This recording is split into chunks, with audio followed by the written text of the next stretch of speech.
afternoon, everyone. Um, Happy that you are joining us today for this important conversation that we are going to have. My name is Jodi Sandfort, and I have the great privilege of being the dean at the Evans School of Public Policy. And for the last 4 years, I've run this Dean's Forum because I really believe that one of the most important parts of public universities is to talk about important ideas and provide context, sense making to really help us make sense of current events. And so this one, I wanted to bring some experts together to talk about the past and what we know about how immigration policy really affects communities. There's been a lot of current events happening. Obviously, um, it's been a topic that's been on many people's minds for a long time, and I think I want to dig into that today. So a few things just to level set around some housekeeping. This event is being recorded, and we're going to capture all of the resources that we talk about and really bring it back to you as a resource for you to continue to dig into this important topic. So look for emails, and the video itself will be on the Evans School website. One of the things that's critical for this virtual forum is just a Q&A session so that we want you online audience to dig in. Please note any questions in the chat or the Q&A function. And we have reserved time at the end of this to really have your questions guide the conversation that we have.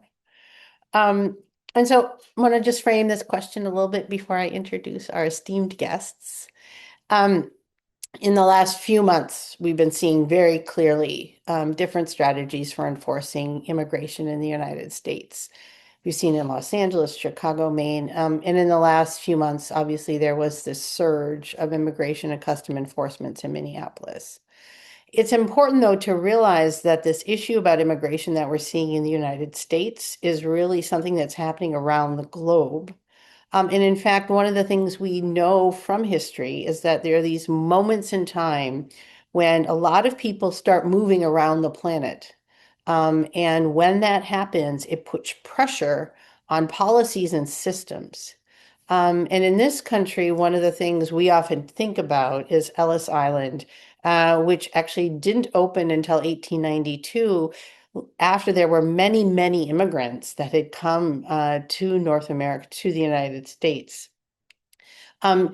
Actually, before these kinds of large processing things that were set up in the country, there was just this chaos that would happen. States process immigrants to the United States really on the docks when they would come in off of ships. And it really created a lot of confusion. And so there was a pressure in the country. And in the late 1880s, Congress passed the first sweeping federal legislation, and it was really around exclusion. So one of the things we're going to dive in today is how did Chinese Exclusion Act really happen, both in the United States and in Canada? Because again, when immigration means people are moving around, governments often look to each other and adopt policies that are designed sometimes to welcome newcomers and others not. And so to join us in this conversation is Catherine Clement, who is a community historian from British Columbia, and Dafeng Xu, who is a faculty member at the Evans School. And one of the reasons I've asked both of them to join us today is because they've both published recent books that allow us to dig into this topic with a lot of substance. So want to begin actually by just asking each of you to talk a little bit about your work, yourself, and what was the motivation that really caused you to take all the time you needed to do these books? Dafeng, do you want to begin? Yeah, sure. So, uh, my book is about how the Chinese immigrants managed to rebuild their neighborhood after a very deadly earthquake in 1906 in San Francisco, which has always been a gateway city for immigrants since its inception. It is for Chinese immigrants for many, many immigrants, and nowadays San Francisco is still benefiting from it.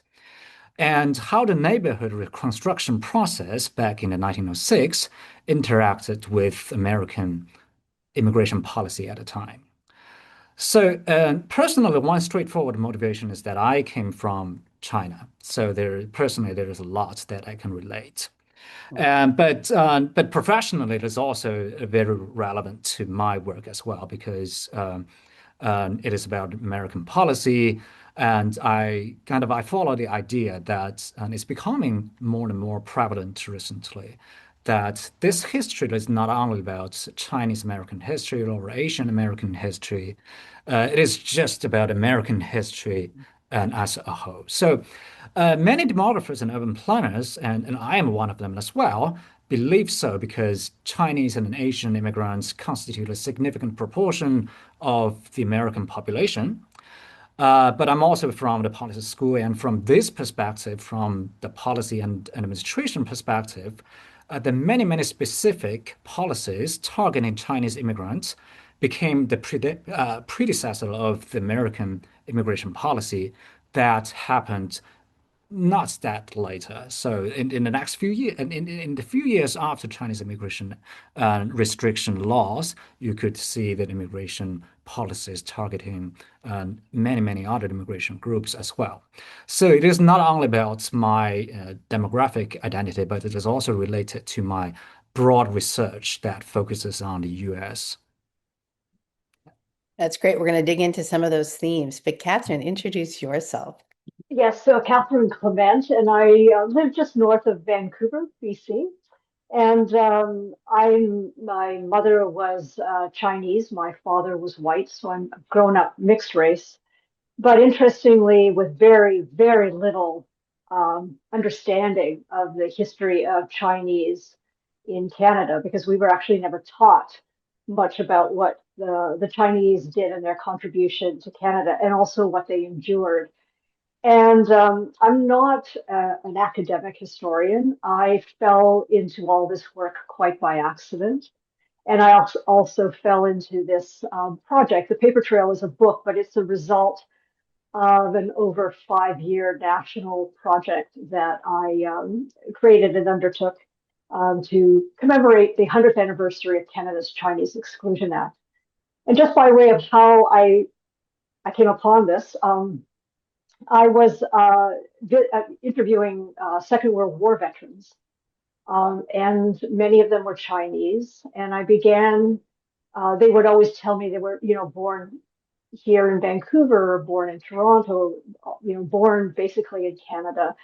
And yet, when I asked to see some of their photos and documents, they kept on producing for me an immigration card and with a picture of them as a child, and below the line, this certificate does not establish legal status in Canada. And I have to admit, at the time, I didn't pay a lot of attention to it. I was sort of taken back because weren't you born here? Didn't you serve in the war? Didn't your brother die in the war? And yet, here they had this immigration document. And it was only years later, and through the process of interviewing hundreds of people, and my work focuses very much on memory and on sort of the human experience of monumental chapters in history.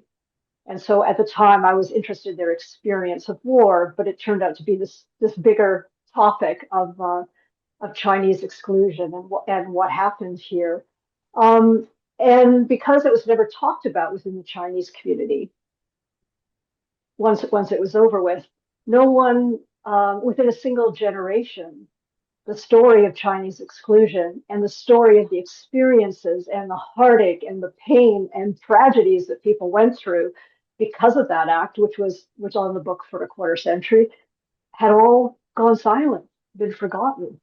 And it was really a crazy project in the end to undertake, because it meant it was so much excavation work to really get at what actually happened to people. And as I said, it was more painful than I can ever imagine. And the book that I've done really is it. The act itself you can find online, and it's little 15 pages, and it just seems it's dry to read. But the experiences, the kind of the deeply human historical evidence of what happened, and how these documents bring that to life, these identification documents, is really powerful and heartbreaking. And as I watch what's going on around the world today, I cannot help but think about some of these stories that I've heard of, we've pieced together, that really reveal the toll this takes on a community. And lastly, it's not surprising that one generation never talked to the other generation about it. I think there was such a desire after being targeted for so long for the Chinese in Canada to, once it was over, all they wanted to do was blend in. To be ignored was actually the greatest thing that they wanted, was to not be noticed anymore. And that actually speaks a lot to why there was this silence, as well as one family member saying to me, I didn't want my daughter to know about what happened because it would undermine her confidence, and all I wanted to do was protect her. So it was very interesting, and we learned a lot from your Exclusion Act, and we did it in Canada much better because we made it so effective that very few people were exempt. So that's a little bit what I want to dig into, because I think both of you have just even in your opening comments really emphasized to me what's a really important learning point, which is that policy fundamentally shapes people's experience. And that's something that when you're living through, I mean, it's always true, but there are these moments in history where it becomes crystal clear.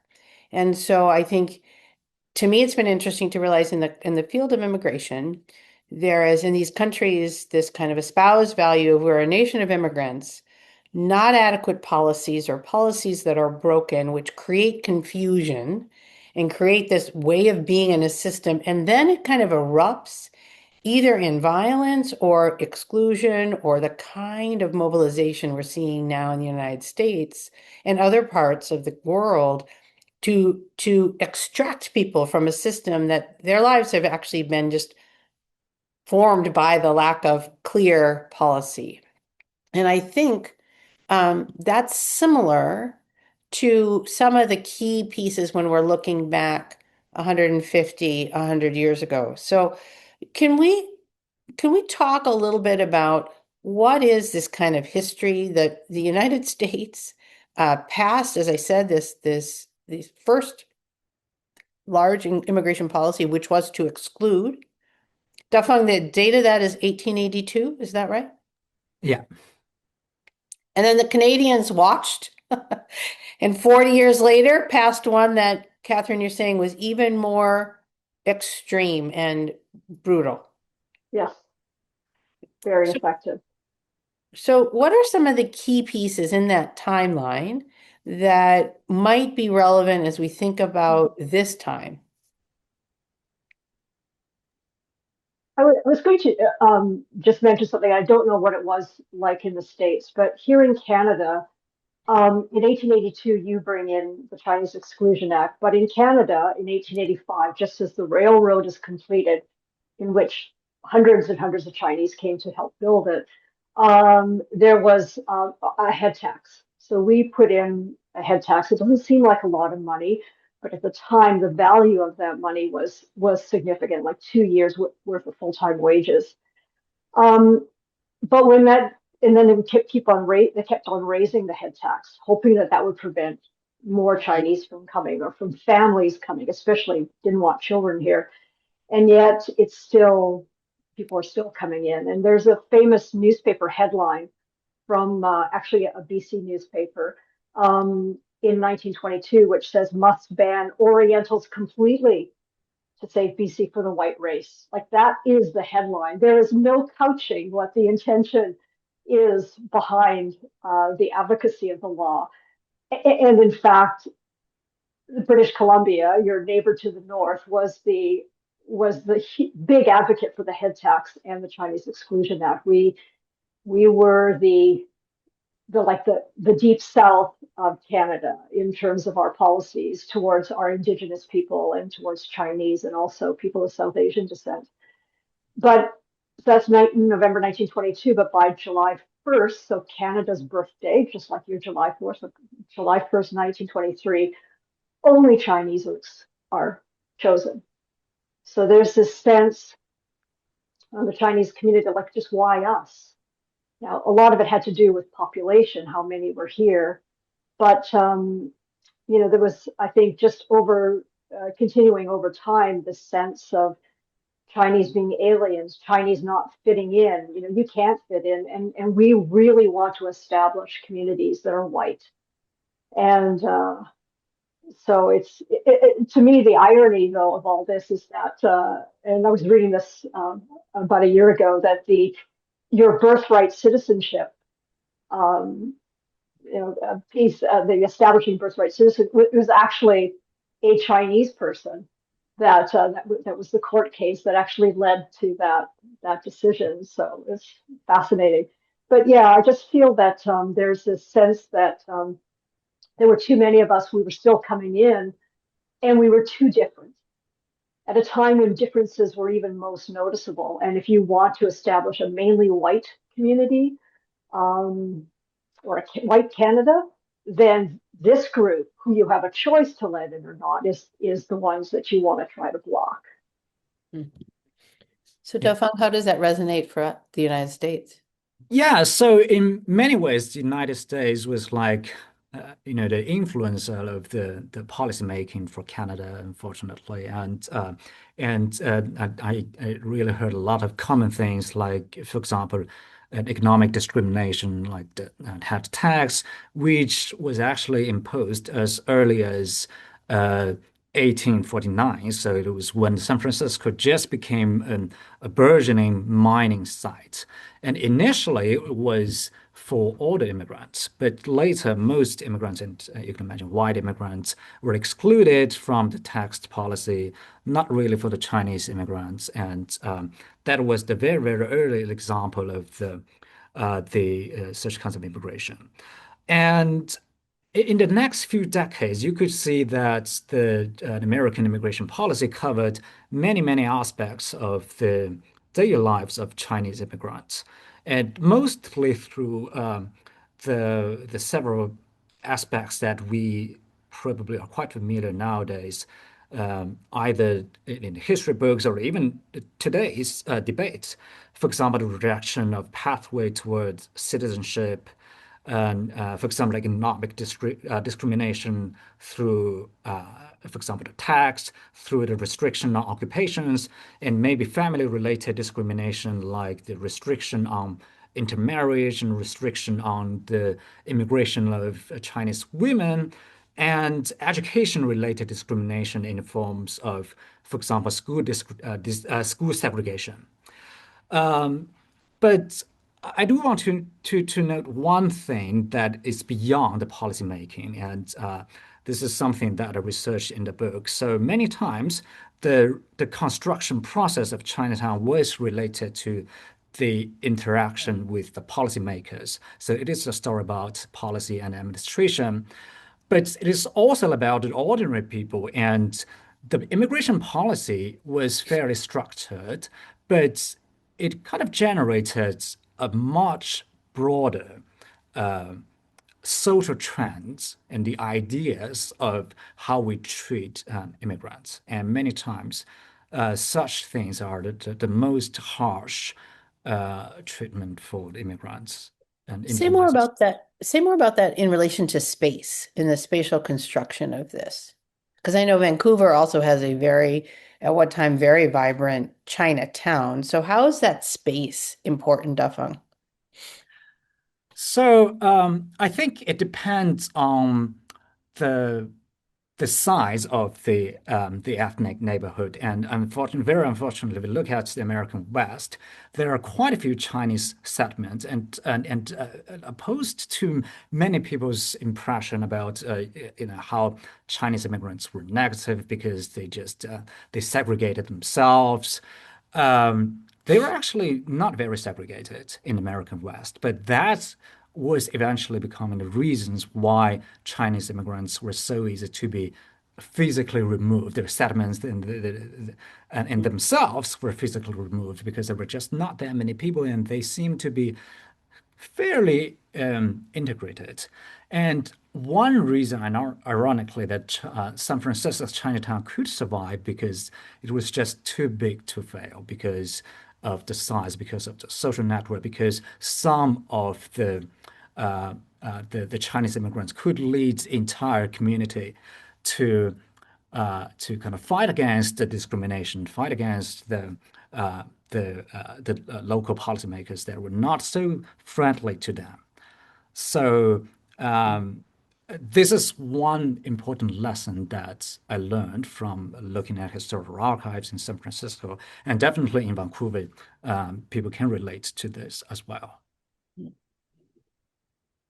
Catherine, anything else you would say about space? But it's interesting.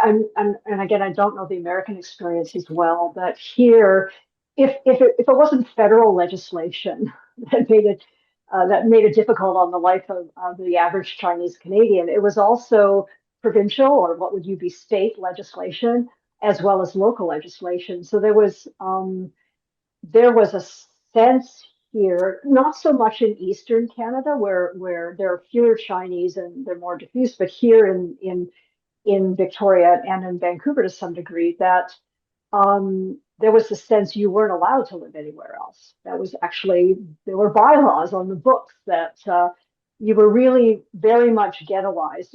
In some ways, there was this, obviously it created a lot of mutual support, but on the other hand, it was the sense that you didn't have opportunities elsewhere. You didn't have opportunities in occupations either. So Chinese couldn't um, uh, work in key professions such as engineering, law, medicine, even if they had a degree. And that was especially true in British Columbia. Um, and Chinese had to sit at the back of the buses. And does this sound familiar? And they also had to, in some cases, they weren't allowed into public pools. And it just, and for me, I mean, now that because I come on the scene much later, we often, there's a number of us that feel that our Chinatown is in the state it's in today, which is it's under a lot of threats, and it's been really struggling. It's partly because as soon as Chinese in Canada could get out of Chinatown, they did. Right, the aspiration was to, after the repeal of the act and the granting of citizenship, which came late, was to get out of there as fast as you can. And in some ways, you could see the eventual abandonment in many ways of our Chinatowns from Chinese. They just wanted out. So one of the questions that we talked about, which I think you're both kind of coming up to, which is there's ways in which the policy shapes and kind of sustains a social attitude of a country. So in Dafeng, you talked about, as an economist demographer, right? You're looking at the ways that this has economic and social implications. So help us understand that and reflect about, are there things relevant to what happened in the past that we may want to focus on now or to be aware of now for a path forward? So I think you can see a lot of similarities between the policy making and the social attitudes today. And is that what you mean? Or yeah. Mhm. So and definitely there are many specific policies that led to the so-called populist activities that involve discrimination, and such discrimination was actually not formally written or documented in the policies themselves. And so, for example, harassment from demonstrators or from the neighbors of Chinatown when Chinese immigrants and the local governments interacted. And of course, there was no written policy about that, but such harassment happened. And one example was some of you can relate it today, but one of them is about the Chinese immigrants who were not citizens were asked to apply for a certificate Mm. in the late 19th in the late 19th century, about 1890s. And of course, if people have the legal status, if they have the citizenship, they did not need to apply for such a certificate, and they didn't need to carry it, etc., etc. But still, many Chinese people and merchants, and they had actually fairly high socioeconomic status. They were still subject to such harassment, and this was actually against what immigration policy was written. So I would say this is something like the signaling effect of the generally exclusive policies targeting the immigrants. And there are also even more extreme examples about physical violence against immigrants. So what I find in the historical archives regarding the sufferings of immigrants were not about public policy per se. So of course the policies are are about discrimination all the time, but many times they were not about policies itself. They were more related to how these policies generated the signals that seem to silently allow or even encourage people to do more extreme things, such as violence. Yes, that's an excellent point, and we see much of the same evidence here in Canada too. Often, sometimes the policies are written very flat, right? They don't give you a sense of anything, but it's the implementation at a bureaucratic level too. And we find that in terms of the way the bureaucrats or immigration officers could treat people could vary, right? Depending on if it's immigration officer A you speak to or B, but also that it's almost like this loop. So people, there's advocacy around protecting jobs, and that brings in a policy that's anti-Chinese, and then that gives people even more ammunition in some ways to vent how they're feeling about Chinese, and it becomes this, a bit of a rolling snowball, um, and and even when it's over, so in our case, when after the Second World War and all these Chinese Canadians are participating and fighting in the war for Canada and the Allies, so even once that's over and the act is repealed, there's a sense that we celebrated as a community, but in fact, we really didn't, because the the repeal act is written in such a way the attitudes that created the first act are still there, and the replacement act makes it again really like a whole bunch of obstacles you have to jump through in order to be able to finally bring your wife over after 50 years of separation, or to bring your eldest son over. And it takes actually another almost 20 years before the laws changed again to finally allow you know easier family reunification. So it's and even when I grew up, I remember some of the experiences I had being a mixed race child, and things that people would say to me, even teachers. And this is long after, but this even when the laws were changed, there's still these attitudes take a long time to dissipate, if they ever do. With COVID, kind of things emerged again that I think surprised a lot of us, because we thought we were through that, but we weren't. Can Yeah. you say a little bit about, well, Dafeng, respond, and then I've got, yeah, maybe you're going to respond already. No. You please go ahead. Yeah. Part of what I want to understand from both of you is help me understand the way in which policy is impacting families, because you've both alluded to the fact that there was an intentional way of thinking about family, unification or not, Yeah. and the kind of economic consequences of that from the past. So from my research and from most economists will agree with their works that family definitely matters for economic opportunities and economic outcomes, because you have two people in a household and people can support each other. So American immigration policy and for Chinese immigrants explicitly banned female immigration from actually very early, so that is in the 1870s, and it was the first federal policy banning an entire population group. And and so that's, of course, discouraged the family formation. So there was no second generation. The first generation was affected as well.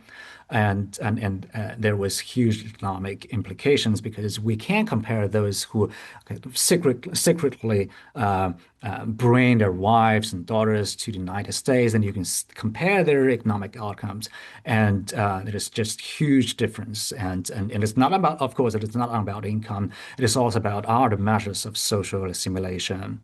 So of course there is huge impact.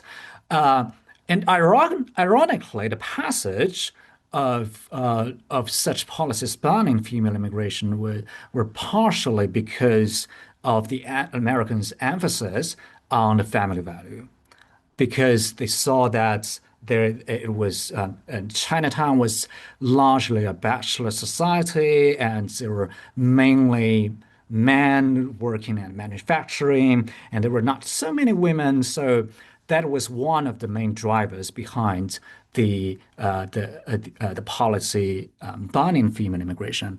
But I need to clarify that if you look at the census data back in the 1870s, 1860s, most immigrant populations had such bachelor society, and it is because most immigrants were driven by economic opportunities in the United States as well. So it's not about Chinese immigrants; it is about most European immigrant groups as well. If we look at Germany, Austria-Hungarian Empire, it's the same. Eventually, only one of such policies were passed in the late 19th century. And that was the one focusing on restricting Chinese women, that Chinese women. Anglo women were encouraged to come. Yeah, yeah, exactly. And they did eventually bring white women because they could establish they had the money in the United States. And Chinese immigrants eventually had the money as well. They just didn't have the policy support for bringing their wives and daughters, et cetera, et cetera. So the generation basically just ended here. Even, I was going to add that even before Canada had a specific policy, before the Exclusion Act comes in, where there's just a head tax, even that is an exclusionary policy. Of course, it's designed to discourage people from coming, and it's designed to hopefully get the people that are here out to go back. But when the Exclusion Act comes in, there is this mass mandatory registration of every Chinese person in Canada.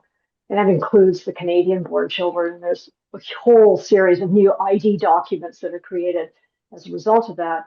But interestingly, when we actually found a government document that tallies it up, and it shows that in all of Canada, there's over 48,000 adult males living here, and only 1,300 adult females in all of Canada. And there was no ban on women back then. This is just the effect of how effective the head tax policy was. And so 48,000 men, 1,300 females, the kind of the biggest gap of all between a male and female ratio. And you're right to find, like, for many other groups, the men came over first. So from Poland and Ukraine, and they would be here for a few years and then bring their families over. But for so many of these, for Chinese, in fact, they, never were able to bring their families over. Some never were able to return. And one of the things that I really noticed in the impact is how much this was a class, the impact of exclusion really was upon class. And what most of these men had in common was that they were laborers. The ones that committed suicide in the early days of the exclusion years, all laborers. Some had been here 30, 40 years, like a long time in Canada, yet it's this piece of legislation that brings them to their knees. We found a lot of during the time of early year of exclusion is 1 year is that a number of men, all laborers again, get admitted to mental health insane asylums. They just completely fall apart, stop talking. Like just all these implications for it. But in theory, women were allowed in those early years of the head tax, but in reality, it was quite a skew. Families were rare here. Children born in Canada were rare and special. This is really a heavy conversation, I'm just saying. Because of course I'm filtering it as I'm listening to you about everything that's been on the front page of, media accounts these days. Um, I'm one of the questions we have in the chat, is trying to understand really part of the story here is clearly about whiteness, and the ways in which policy is used to, at that point in history and perhaps now, to give differential preference to white people. And so, have either of you done much review of a literature about looking at, how our policy shaped not only for Asian people, but for others coming from Africa, South America? Um, what kind of conclusions might we draw about the historical legacy of using immigration policy to reinforce whiteness? So yes, definitely in the case of the United States, there's a lot. And if you think about what was happening back in the 19th century, you could see a lot of similarities between, for example, Chinese immigrants and African Americans. They were in different places and they faced but they faced fairly similar policies in many, many ways. For example, segregation, and is probably one of the biggest examples. And another example is the ban on intermarriage, which was canceled actually not that many decades earlier. And again, it is not only about policy. It is also about social attitudes because many of the extreme populist, very extreme activities were not written in the policies. They were just the policy encouraged and ignited them. So, for example, the physical violence, you could see it in American West, targeting Chinese immigrants, and in the South, targeting and African Americans. You could see a lot of similarities, even at magnitude. Uh, so yes, definitely there are a lot of things to relate to different and racial and ethnic groups for sure. Mhm. And indeed, if you look at the the decline in Chinese immigrants, and there were previously the words attacking Chinese immigrants in San Francisco. These words are repeated almost identically to Japanese immigrants, to Mexican immigrants who came to San Francisco and California and the entire United States. Almost the only thing that was replaced was the name Chinese immigrants, and the same criticisms about the neighborhoods, about their occupations, about the negative sides of the minority communities, including African Americans, including all of these immigrant groups, were repeated. It's just not Chinese immigrants, but you can see a lot of similarities there. Mm, mm. In a minute, I'm going to transition to some questions more explicitly about implications for today. But before we leave the historical analysis, I'm curious about anything either of you would say about the way North American policy really shaped global attitudes and actions 100 years ago. Like, was this important in any way?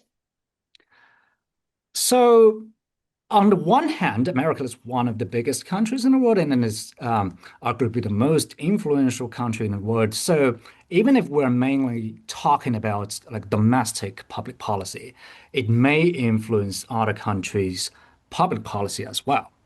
And it was true 100 years ago. It is probably even truer nowadays, right?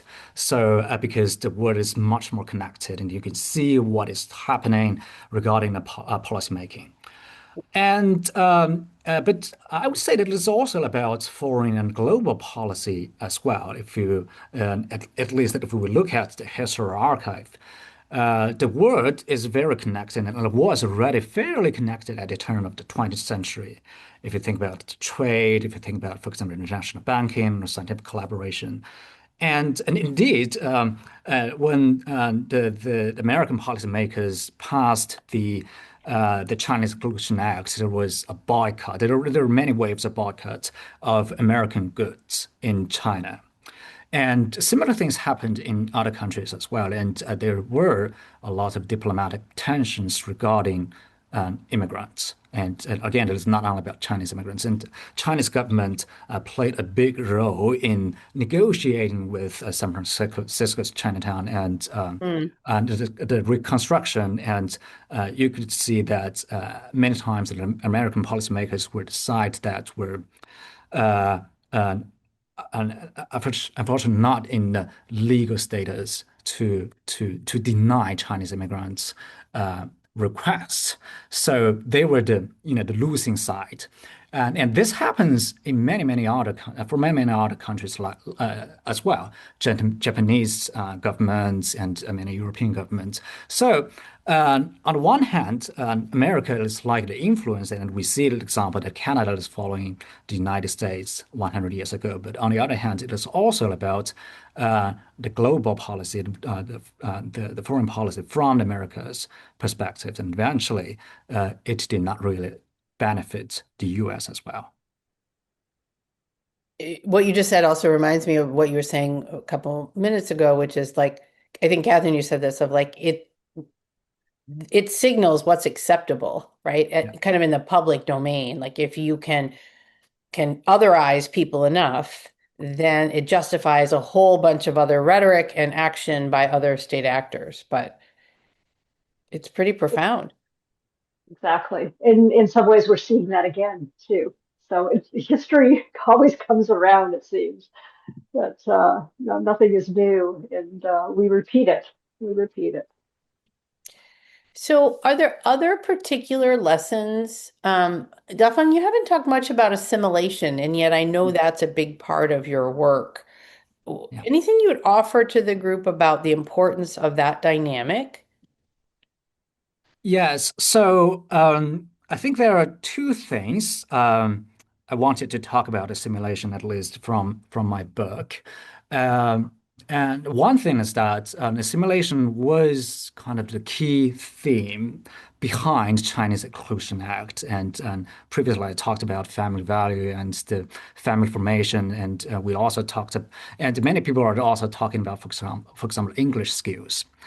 And these were the reasons why Chinese immigrants and many other immigrants as well were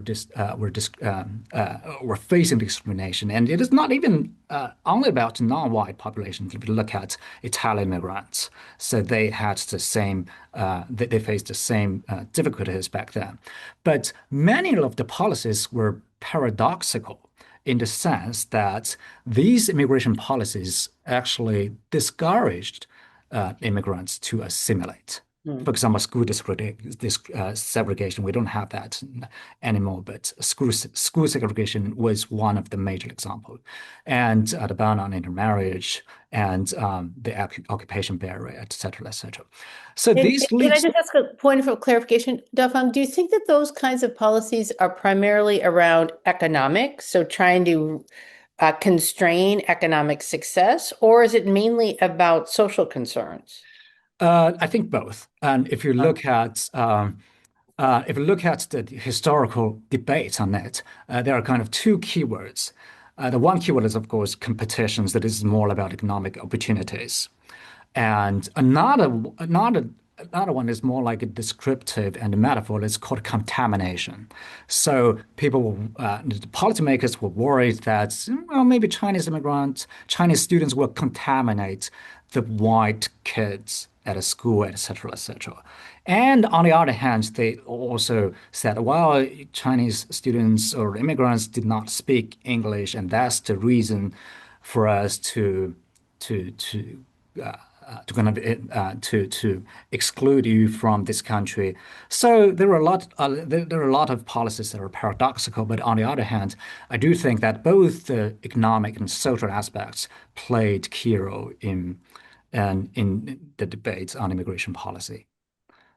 Catherine, you shook your head very like affirmatively. Yeah. Well, No. in of the stories that I've heard, even in situations like, so they're born in Canada, they speak English as their first language, they are Canadian, but they're still viewed as an alien.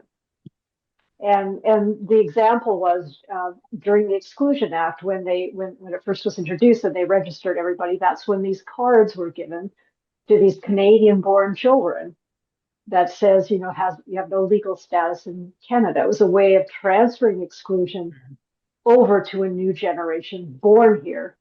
Um, so even in a situation where they are fully assimilated, they're still different. They look different. They're not white, and that's all that matters. Sorry, this is not my earphone. Um, so yeah, so I just yeah,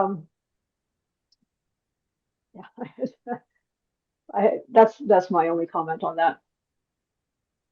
I think um, I'm an implementation scholar, and so Sorry, I just lost my hearing.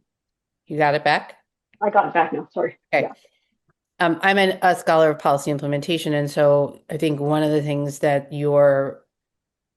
what you're both sharing just reminds me of like there's this idea about immigration, and then a series of justifications that are taken by people in state and national government in the actions of implementers that are about keeping people separate, even though part of the dream of coming to North America, right, is this sense of the ability to chart your own course in the way in which the state either enables that or constrains that.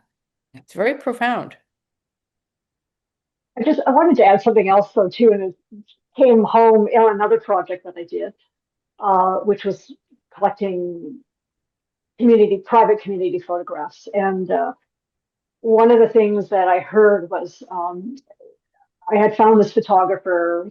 I thought he was just a Chinese photographer. He was a Chinese photographer. I thought he only did Chinese people. But I discovered, in fact, that through years of collecting his work, that in fact he was the main photographer for the early Black Canadian community in Vancouver and the early South Asian community, because nobody would take their photos. Any white photographer would not take their photos. And then it Mm, ballooned from there. And eventually, Croatian families began to show me the photos he had taken of them, and Ukrainian families. And when the Ukrainian family gave me their photos to add to the collection, they said, you have to remember that even in the white community, there was a pecking order.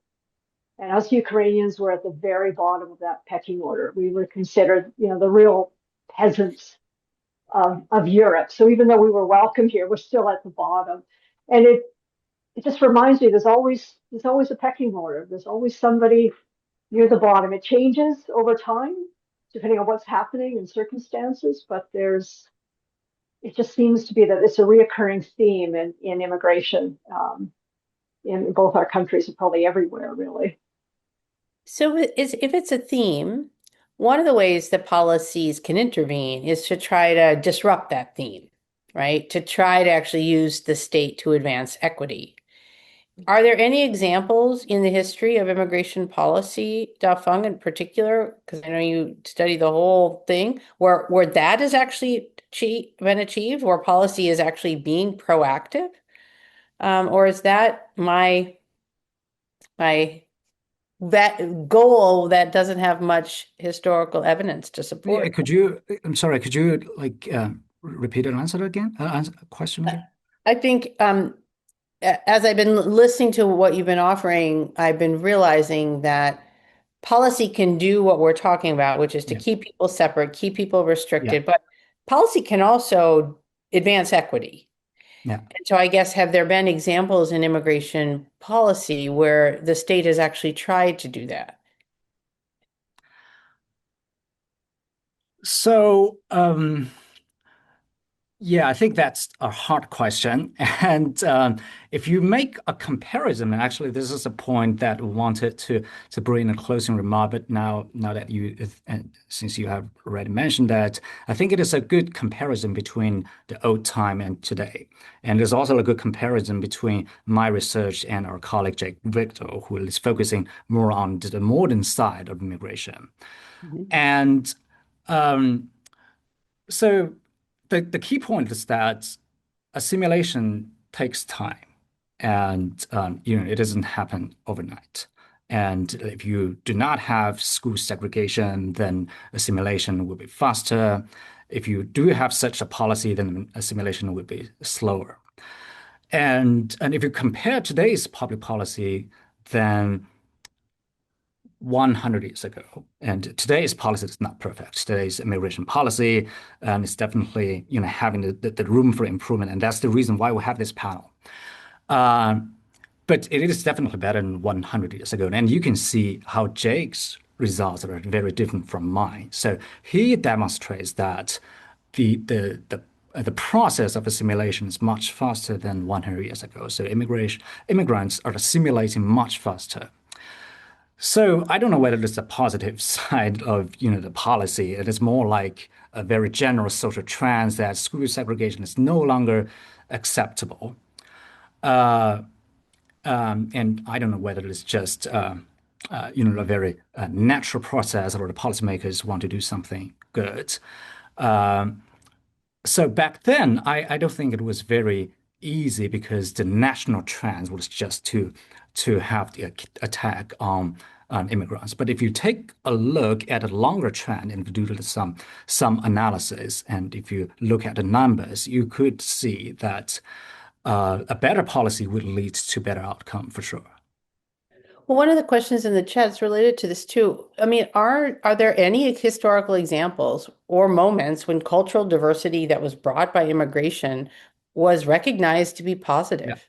So yeah, I would like to answer this question, and this is exactly about my book as well. And I'm definitely not saying that the history of Chinese immigrants was 100% negative, and this is a large misunderstanding of the many people, but actually it was not. And Chinatown was one of the biggest example. And many of my chapters and many of other papers and books talked about immigrants' achievement. And the ability to build a Chinese style neighborhood in the heart of San Francisco was one of such examples. And it was recognized by people who seemed to be exclusive. And if you look at the old historical paper, you can see that it was so successful that people said things that were basically like cultural diversity or inclusion, and San Francisco's Chinatown is an asset to the city. So this is exactly what they said in 1906.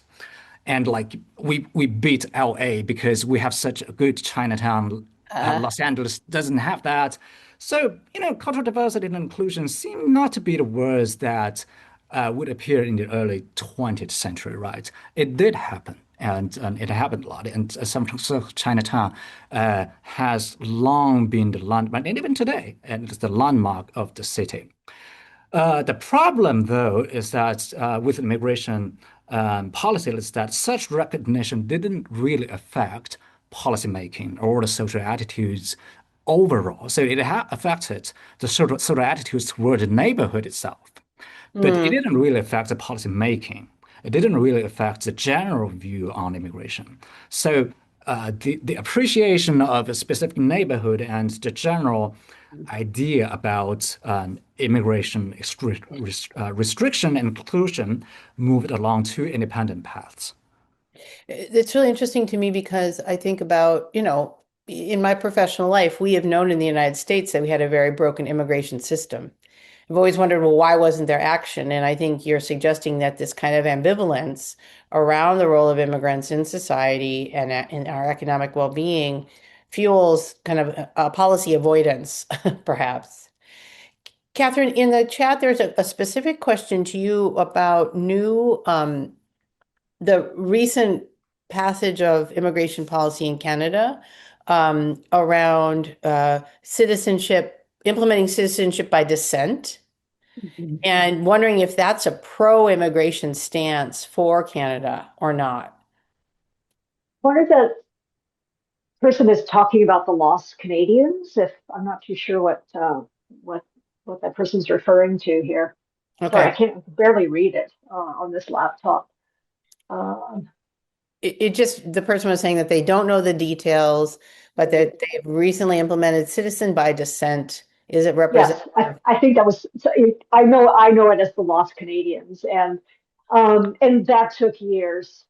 I know the person who's done the advocacy work on that because he had been a lost Canadian, and just enormous number of hours and years. So even though Canada can sort of, say we resolve this in many ways, they took a long time.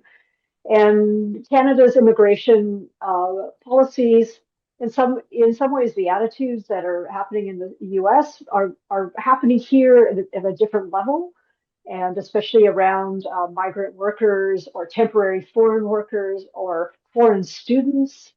We're making some of the same decisions. A lot of it is this idea that's driven that housing is prices are crazy, and the more foreign students we have, and they're taking jobs, or they're renting accommodation that could go to Canadians, um, is sort of what we're debating and dealing with now. And so it's been interesting. Like I'm kind of watching and waiting. We have a particular government in now, but we could change, and things could sort of start moving backwards. And so it'll be interesting to see what's going to happen in the next 5 years here too, because we do tend to follow the U.S. Yes, you do. We are getting close to running out of time. One final question was really about because of the reality that immigration is intertwined with the kind of fiscal, administrative, political constraints.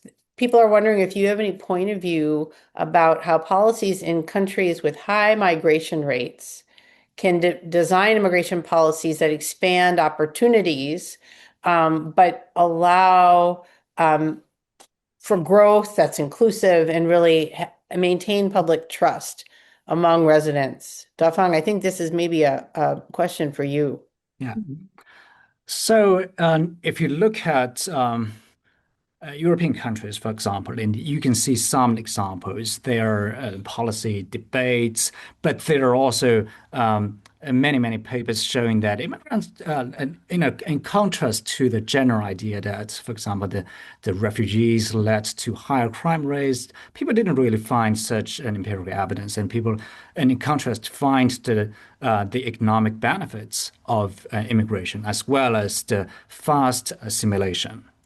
And there's also the kind of exposure theory that if people are exposed to the minorities more than those who are less exposed, they actually have more trust on such policy and its policies. And if you look at an America's case and Europe's case, you can see that those who do not support an immigration and more generally an equity actually come from the places with less rather than more exposure. So if you think about the geography of the United States, I think, and if we look at Seattle, there are large minority communities, and this is a place where minority communities are also well supported. Mm, mm. Um, I guess my final question is just what would you um, what would you advise that people who are interested in learning from the past um, can do around this topic in particular? Are there resources, experiences, um, final insights that you'd like to share as we sign off from this really important conversation? So personally, I think Catherine's work is like reader friendly, and my book is okay, but it is academic book, and you can see a lot of very like nerdy stuff. There's statistic analysis, and there, of course, there are a lot of stories, but really there are many different ways to show the history. You can see the photos, you can see the archives that are easy to read, you can see the newspaper articles, which are even short, are very informative about the history and what people at the turn of 20th century were thinking. And there are really good ways for us to understand the history in a very easy way, I would say. So in the hard way, but also in the easy way. So emotionally hard, but methodologically easy. Yeah. Yes, exact. Well said. Yeah. Catherine, anything you would add at the end here?